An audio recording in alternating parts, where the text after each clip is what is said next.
বন্ধুরা ইমানের শক্তি কেমন হয় এই ভিডিও দেখুন।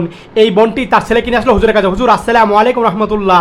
ওয়ালাইকুম আসসালাম। প্রিয় বোন, হুজুর আমার ছেলে অন্ধ, চোখে দেখে না, আপনার কাছে আসলাম কোরআন শিক্ষার জন্য। বোন ভালো করেছেন, আপনার ছেলে আমার ছেলে সমান কথা, আপনার ছেলেকে এই জায়গায় রেখে যান, আমি কোরআন শিক্ষা দিব। ঠিক আছে।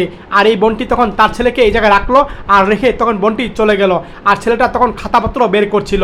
পাশে থাকা আর ছেলে বললো, হুজুর এই ছেলে তো চোখে দেখে না, কিভাবে লেখাপড়া করবে বুঝতেছি না হুজুর। আর হুজুর তখন বললো, আরে বেটা তোর চাই ভালো লেখাপড়া করবে, তুই দেখিস কি করে এই ছেলেটা। আর এভাবে কথা বলো, হুজুর চোখেই দেখে না, কিভাবে লেখাপড়া করবে। হাসাহাসি করছিল।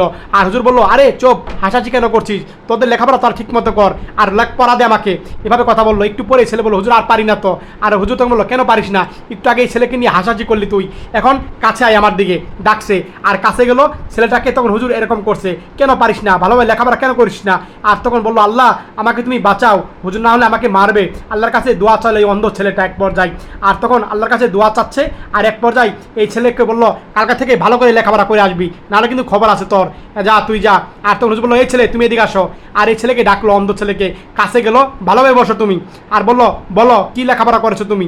আর তখন ছেলেটা মার্সিলেন করছে আর বললো, আলিফ বা, তারপর বলছে তা, তারপরে সা, তারপরে জিম। এবার পড়তে হুজুর বললো, আরে বাহ, অল্প দিনে তুমি তো ভালো শিক্ষা গ্রহণ করেছো, কীভাবে শিখলা তুমি ছেলে।